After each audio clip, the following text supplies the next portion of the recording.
What music they make.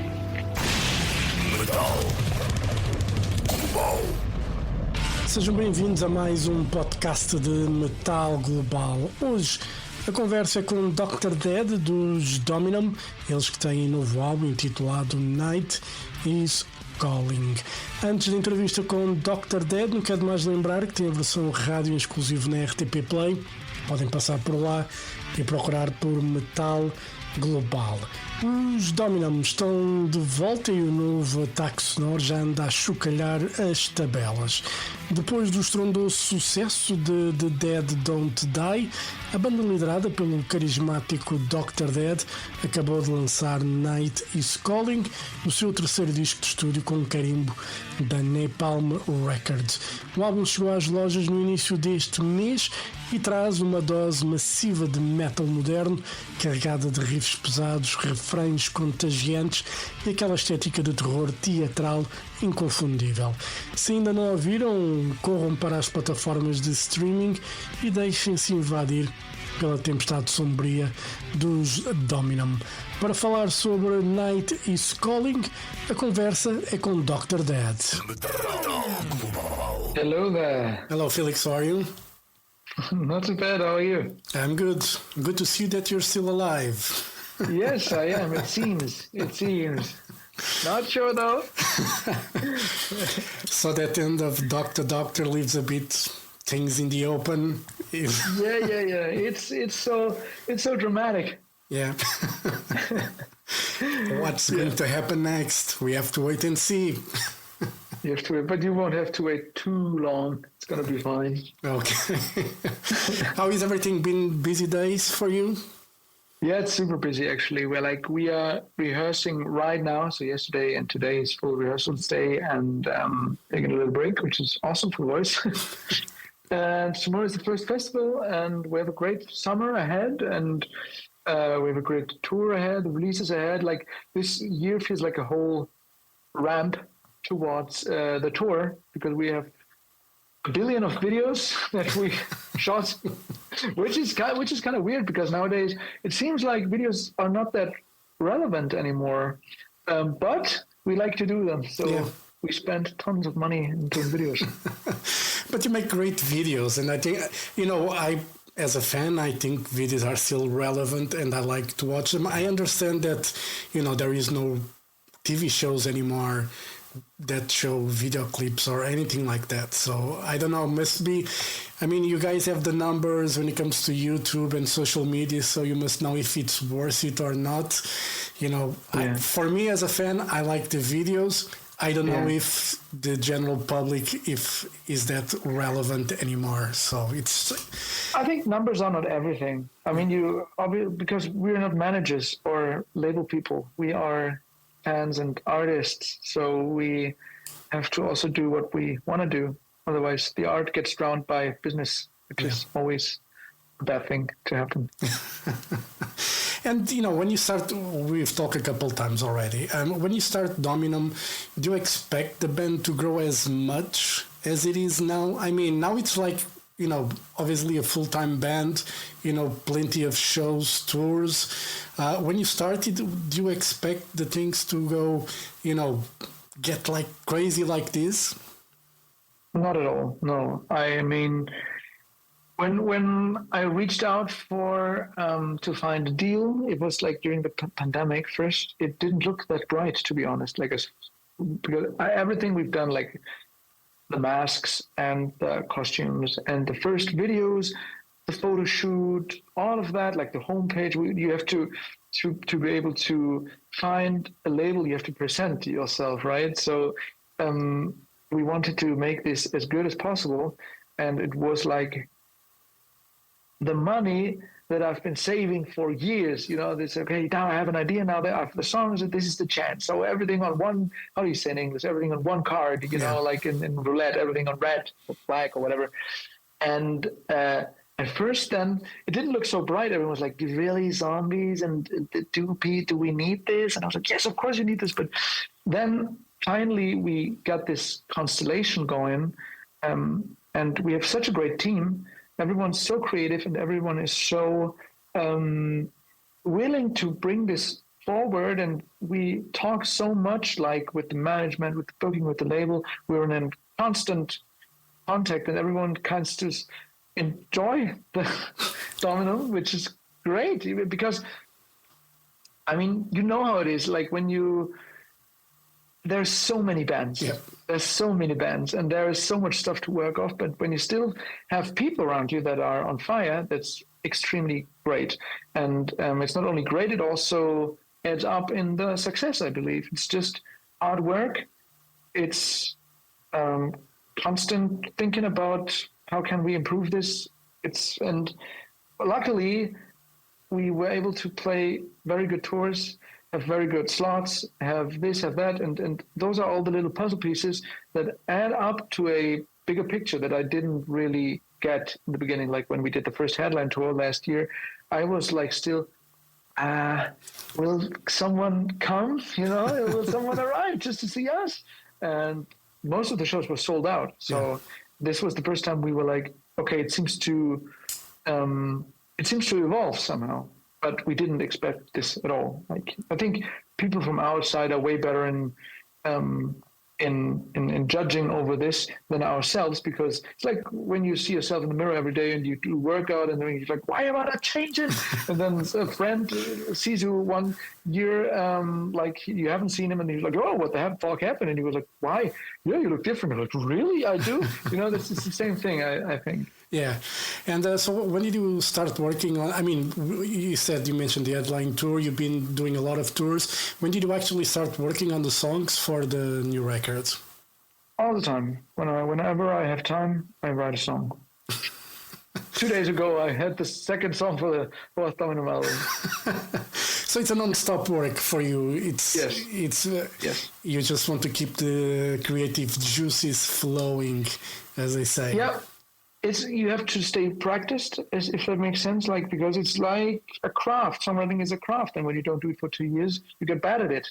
And I don't want to lose any skill if I say that. And I want to stay in the flow, but obviously sometimes you have better flows and then you have less good flows, but you don't, or at least I don't write that many good songs. So I need to have a pool of songs to pick from. And I truly, I'm of the opinion that saying, okay, we release a record in, let's say, in July, and we start writing it now, and of course I can write 10 songs in 10 days. This is possible, but it's shit songs.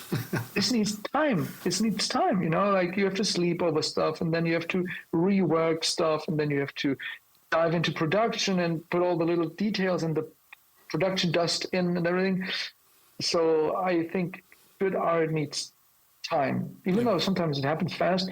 But to create an overall picture, like we did with the Night is Calling cover, for instance, that took time. There wasn't many attempts to create that cover. We had various different versions of this cover, and if we would have gone with the first choice, then who knows what would have happened. But we wouldn't have been that satisfied as we did now. So I think time is a good thing. So you have to work constantly, I think. But you're a producer as well, so you must be a bit more demanding when it comes to songwriting. It's not, I mean, I'm sure you say like you have shitty songs that they're not used. I'm sure probably if you give that to a new band, they will say, oh, that's good, I'll use it, or it's good enough for me. But you have probably, because you have that production side that makes you a bit more demanding and perfectionist in a way to that, because I'm sure, it's a nightmare.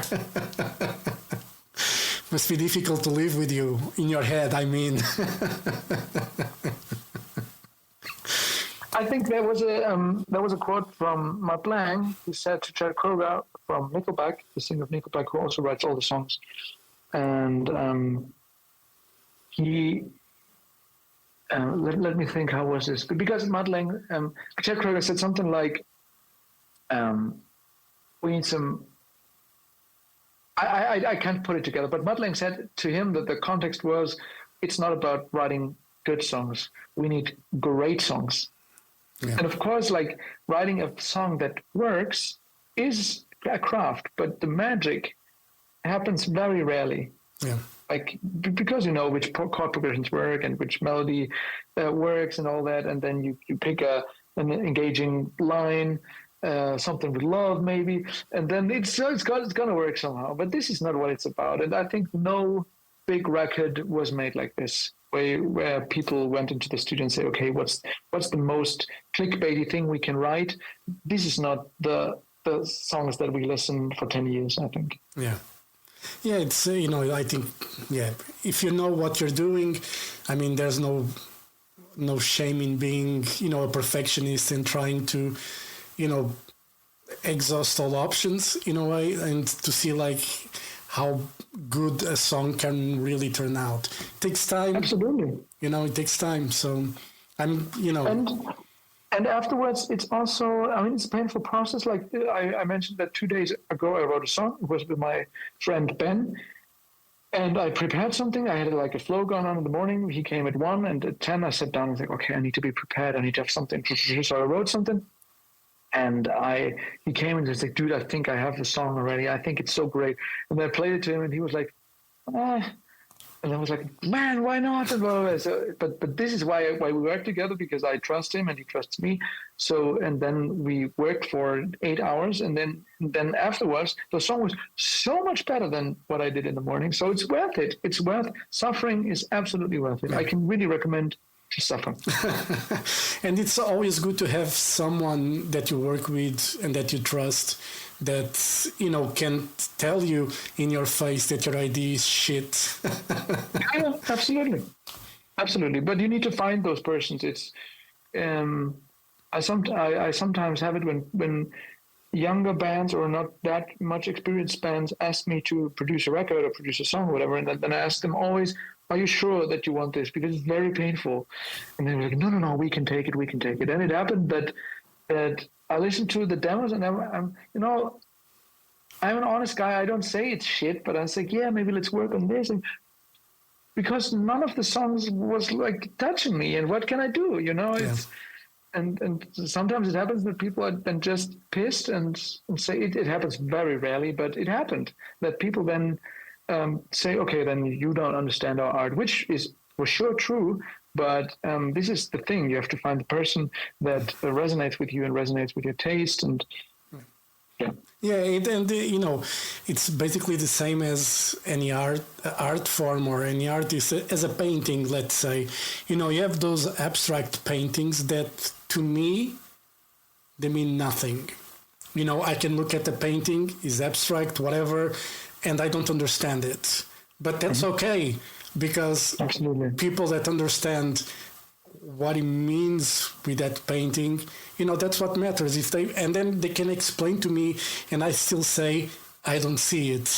You can't choose what you like or dislike or what touches you. You can't choose humor. That's another thing, right? Yeah. You can't decide what's funny for you or not. It's a very delicate discussion nowadays. What can you laugh about? You can laugh about everything. Yeah, yes, you can. And then you can't change it. If it's funny for you in here, you can hide a smile. But it's the same with music and same with art. If you don't like the pictures, the paintings, don't look at it. You just move forward to the next one, and maybe you'll find a picture of a painting that will say something to you. And on this record, there's probably a song that I don't know if people have been asking for a while, but it makes all the sense in the Dominum universe. That's the Michael Jackson cover of Thriller. Why, was the right time now finally to make the cover of that specific song? It was about time. It's the most obvious thing to do. And usually when it's about the most obvious things, I have a sign in my hand which says no. But in this case, I was like, we just couldn't resist, because when you listen to that, that's so playable on guitar and it sounds so heavy. So we thought, let's do it. And probably like we rehearsed it yesterday the first time. It's so much fun. it's so much fun to play and to sing, and I think people are going to love it, and we already love it, so not regretting it a bit.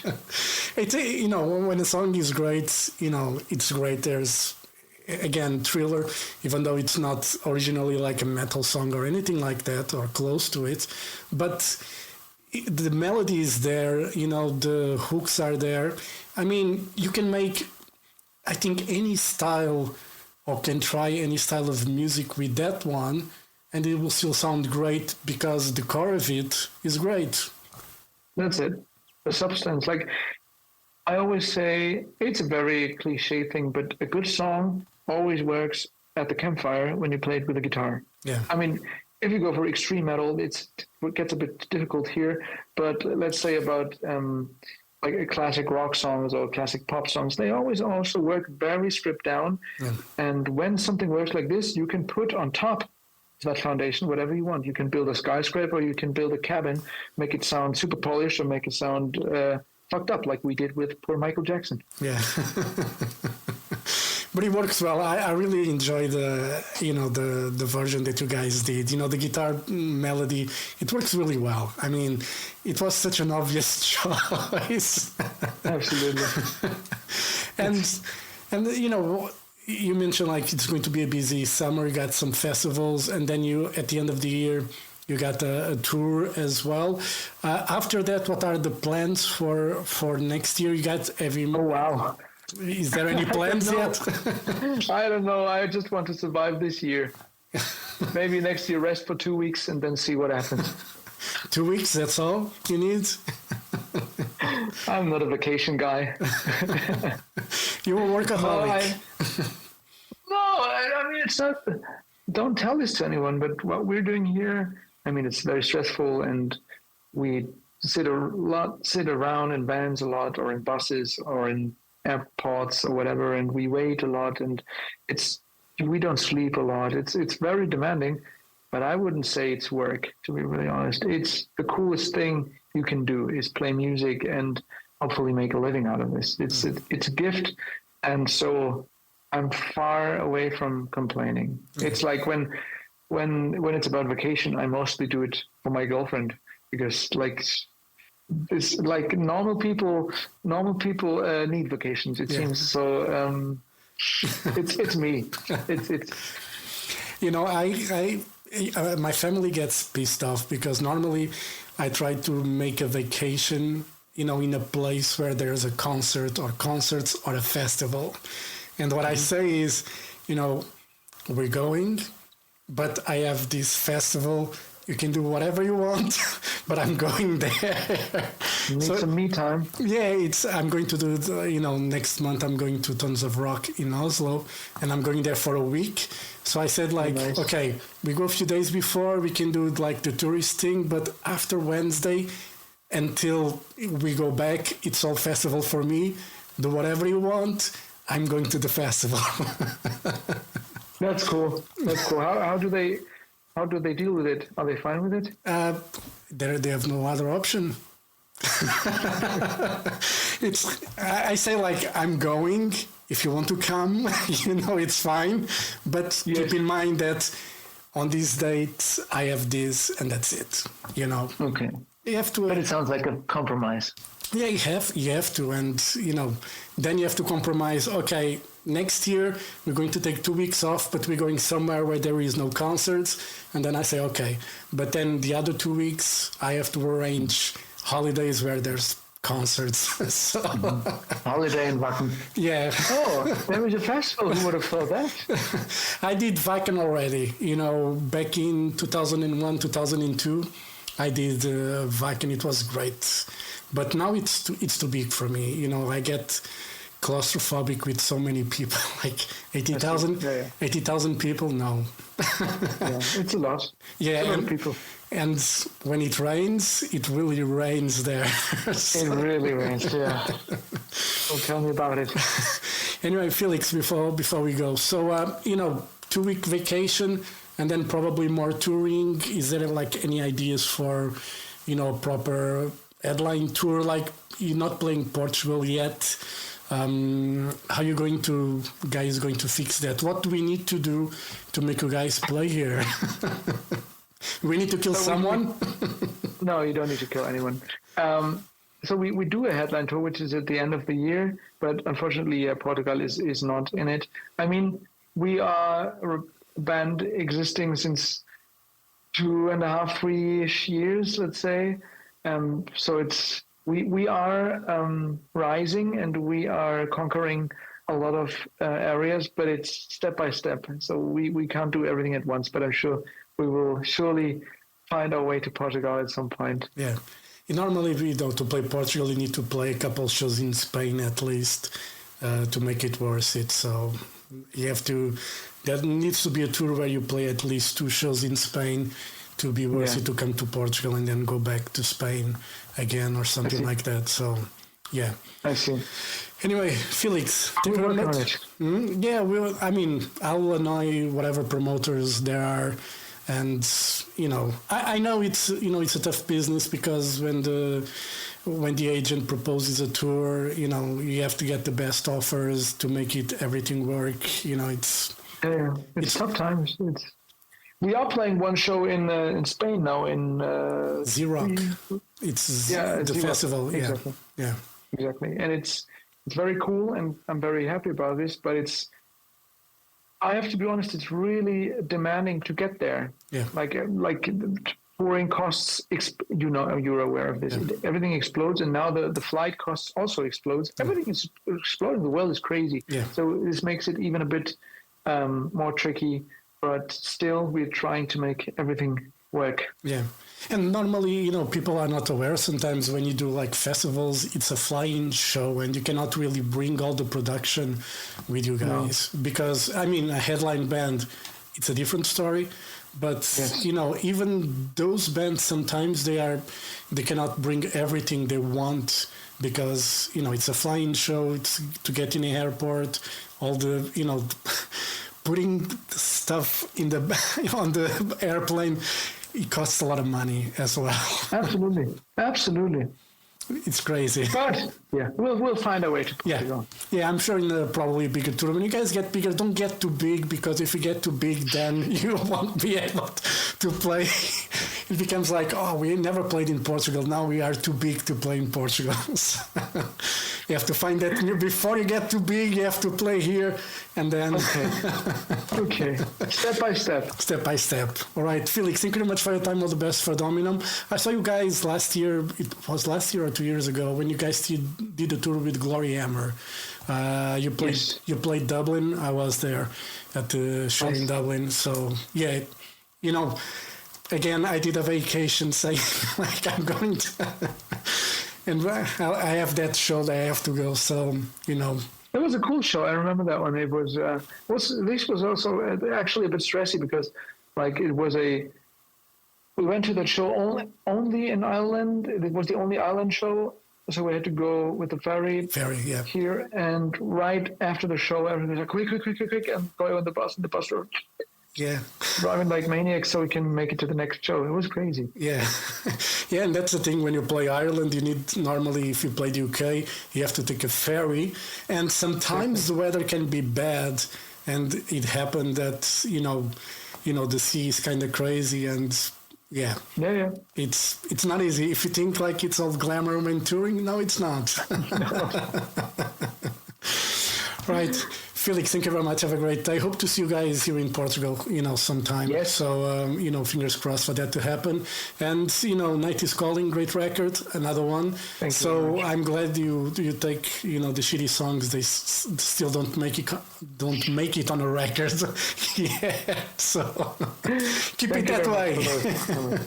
I will try my best. Okay. All right, Felix, have a great day and see you soon. All right. Thank you. See you soon. Bye. Take care. Bye-bye. Bye.